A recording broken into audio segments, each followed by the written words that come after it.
ನಮ್ಮ ಬಿಜೆಪಿಯ ನಾಯಕರುಗಳು ಏನು ಪ್ರತಿಭಟನೆ ಮಾಡ್ತಾ ಇದ್ದಾರೆ, ಅವ್ರಿಗೆ ಮೊದಲು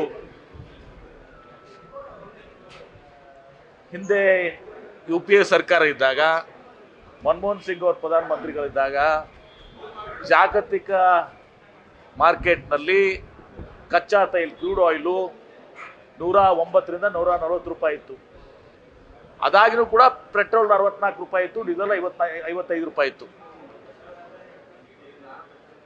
ಕ್ರೂಡ್ ಆಯಿಲ್ ಕಡಿಮೆ ಆದಾಗ 86 ರೂಪಾಯಿ ಆದಾಗ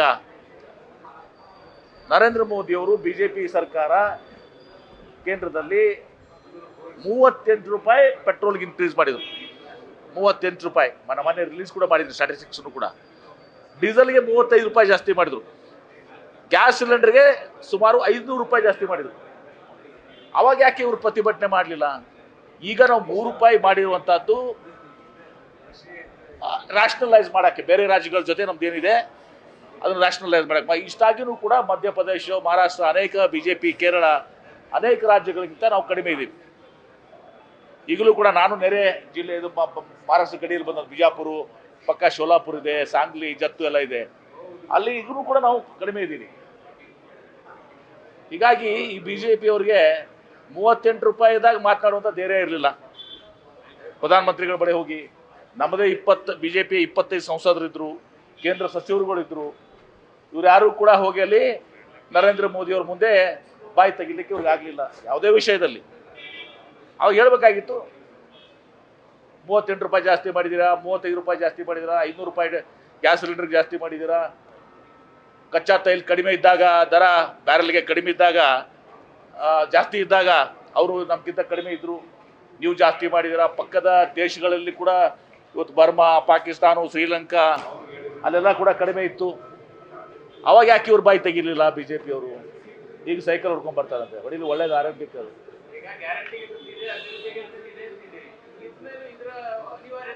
ನೋಡಿ, ನಾವು ರ್ಯಾಷನಲೈಸ್ ಮಾಡುವಂಥದ್ದು ಸ್ವಾಭಾವಿಕವತ್ತು ಸರ್. ಯಾವುದೇ ಸರ್ಕಾರಗಳಲ್ಲಿ ನಾವು ಅವ್ರಿಗಿಂತ ನಾವು ಬಹಳ ಕಡಿಮೆ ಇದ್ದಾಗ ಇವತ್ತು ರ್ಯಾಷನಲೈಸ್ ಮಾಡೋಣ ಅಂತ ತಿಳ್ಕೊಂಡು ಮುಖ್ಯಮಂತ್ರಿಗಳು ಮೊನ್ನೆ ಹೇಳಿದ್ದಾರೆ. ಹೀಗಾಗಿ ನಾವು ಇದು ಮಾಡಿದ್ರು ಕೂಡ ಈಗಾದರೂ ಕೂಡ ನಾವು ಉಳಿದ ರಾಜ್ಯಗಳಿಗೆ ಕಡಿಮೆ ಇದ್ದೀವಿ. ಸ್ವಾಭಾವಿಕವಾಗಿ ನಾವು ಹಣ ಇವತ್ತು ದಿವಸ ನಾವು ಕೂಡಿಸ್ಕೊಳ್ಬೇಕಾಗ್ತದೆ. ಆದರೆ ಇವ್ರ ಥರ ಇಂಟರ್ನ್ಯಾಷನಲ್ ಮಾರ್ಕೆಟ್ನಲ್ಲಿ ಕಚ್ಚಾ ತೈಲ ಇವತ್ತು ದಿವಸ ಕಡಿಮೆ ಆದಾಗ 38 ರೂಪಾಯಿ, 35 ರೂಪಾಯಿ, 500 ರೂಪಾಯಿ ಗ್ಯಾಸ್ ಸಿಲಿಂಡರ್ ನಮ್ಮ ಸರ್ಕಾರಗಳು ಮಾಡಿಲ್ಲ.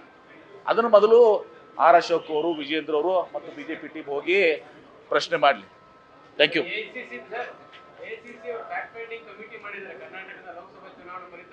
ಸ್ವಾಭಾವಿಕವಾಗಿ ಮಾಡಬೇಕಾಗ್ತದೆ. ನಾವು ಎಲ್ಲಿ ತಪ್ಪಿದ್ದೀವಿ, ಕರ್ನಾಟಕ ಅಷ್ಟೇ ಅಲ್ಲ, ಇಡೀ ದೇಶದಲ್ಲಿ ಎಲ್ಲನೂ ಕೂಡ ನಾವು ಎಲ್ಲೆಲ್ಲಿ ಯಾವ ರಾಜ್ಯದಲ್ಲಿ ಯಾವ ಕಾರಣದಿಂದ ಸೋತಾಗಿದ್ದಾವೆ, ಯಾವ ಮತಕ್ಷೇತ್ರದಲ್ಲಿ ಯಾವ ಕಾರಣಗಳು ಸೋಲಾಗಿದ್ದಾವೆ, ಇದನ್ನು ನಾವು ಚರ್ಚಿಸಿ ಇದನ್ನು ತಿಳ್ಕೊಂಡು ಆಮೇಲೆ ಮುಂದಿನ ಇದನ್ನು ನಾವು ಯಾವ ರೀತಿ ಮುಂದೆ ನಡಿಬೇಕು ಅನ್ನೋದು ಮಹತ್ವದಾಗಿದೆ. ಕರ್ನಾಟಕ ಎಲ್ಲ ಕಡೆ ಇಡೀ ದೇಶದಲ್ಲಿ ಎಲ್ಲ ಕಡೆನೂ ಕೂಡ ಆಗ್ತದೆ. ಇಡೀ ದೇಶದಲ್ಲಿ ಎಲ್ಲೆಲ್ಲಿ ರಿಸಲ್ಟ್ಸ್ ಏನಾಗಿದ್ದಾವೆ ಅದನ್ನು CWC ಅವರಾಗಲಿ, AICC ಅವರಾಗಲಿ ಅದನ್ನ ವಿಮರ್ಶೆ ಮಾಡಿ ಅದಕ್ಕೆ ಮುಂದೆ ಏನೇನು ಕಾರಣಗಳನ್ನ ಕೂಡೀಕರಿಸಿ ಮುಂದೆ ನಾವು ಯಾವ ರೀತಿ ಅದನ್ನು ಅಡ್ರೆಸ್ ಮಾಡಬೇಕು ಅನ್ನೋದು ನಮ್ಮ ಚಿಂತನೆ ಆಗಿರ್ತದೆ.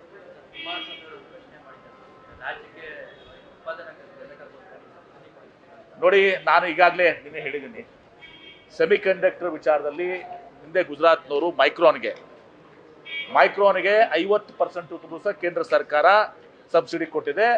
ಗುಜರಾತ್ ರಾಜ್ಯ 30% ಕೊಟ್ಟಿದೆ. ಅಂದರೆ 80% ಸಹ ಕೇಂದ್ರ ಮತ್ತು ರಾಜ್ಯದ ಸೆಮಿಕಂಡಕ್ಟರ್ಗೆ. ನಾನು ಕುಮಾರಸ್ವಾಮಿ ಅವ್ರಿಗೆ ನಿನ್ನೆನೂ ಕೂಡ ಹೇಳಿದ್ದೀನಿ, ಫೋನಲ್ಲೂ ಕೂಡ ಮಾತನಾಡಿದ್ದೀನಿ. ಇವತ್ತು ಸೆಮಿಕಂಡಕ್ಟರ್ಸ್ ನಮ್ಮಲ್ಲಿ ಕೊಡ್ತಾ, ನಮ್ಮ ರಾಜ್ಯದವರು ಇದೀರಿ, ನೀವು ಯಾವ ರೀತಿ ಮೈಕ್ರಾನ್ಗೆ 50% ಕೊಟ್ಟಿದ್ದೀರಿ, ನೀವು ಕೇಂದ್ರ ಸರ್ಕಾರ ನೀವು ಕೊಡಿ, ನಮ್ಮ ರಾಜ್ಯ ಸರ್ಕಾರ ಏನು 30%, 20% ಏನಿದೆಯಲ್ಲ ನಾವು ಕೊಡಲಿಕ್ಕೆ ಸಿದ್ಧರಾಗಿದ್ದೇವೆ. ನಾನು ಭಾಳ ಸ್ಪಷ್ಟವಾಗಿ ಹೇಳ್ತೀನಿ, ನಾವು ಸಿದ್ಧರಾಗಿದ್ದೇವೆ ಮತ್ತು ವಿಶ್ವಾಸ ಇದೆ ಕುಮಾರಸ್ವಾಮಿ ಅವರು ಇಲ್ಲಿ ಸೆಮಿಕಂಡಕ್ಟರ್ ವಲಯದಲ್ಲಿ ನಮ್ಮ ರಾಜ್ಯ ಮುನ್ನಡೆಯಲಿಕ್ಕೆ ಅವರು ಸಹಕಾರ ಮಾಡ್ತಾರೆ. ನಾನು ಫೋನಾಗೂ ಹೇಳಿದ್ದೀನಿ, ನಾನು ಮಾಡ್ತೀನಿ ಅಂತ ಹೇಳಿದ್ದಾರೆ ಅವರು. ನೀವು ಬಂದಾಗ ಪ್ರಪೋಸಲ್ಸ್ ಇದೆಲ್ಲ ಮಾಡಿ ವರ್ಕೌಟ್ ಮಾಡಿ ನಾನು ಮಾಡ್ತೀನಿ ಅಂತ ಹೇಳಿದ್ದಾರೆ. ಅದಕ್ಕೆ ಅದೇ ಮಾದರಿಯಲ್ಲಿ ನಮಗೂ ಕೂಡ ಅವ್ರು ಕೊಟ್ಟಿದ್ದು ನಾವು ತಪ್ಪನಲ್ಲ. ಗುಜರಾತ್ಗೆ ಏನು ಕೊಟ್ಟಿದ್ದೀರಾ ಅದೇ ರೀತಿ ನಮಗೂ ಕೂಡ ಕೊಡಿ, ಅದೇ ಮಾದರಿಯಲ್ಲಿ ಕೊಡಿ ಅಂತ ಹೇಳಿದ್ದೀನಿ. ಬಹುಶಃ ಅವರು ಅದನ್ನು ಮಾಡ್ತಾರೆ, ವಿಶ್ವಾಸ ಇದೆ ಅದು. ನ್ಯೂಸ್ ಫಸ್ಟ್ ನಿರ್ಭೀತಿಯಿಂದ ನಿಮ್ಮ ಪರವಾಗಿ.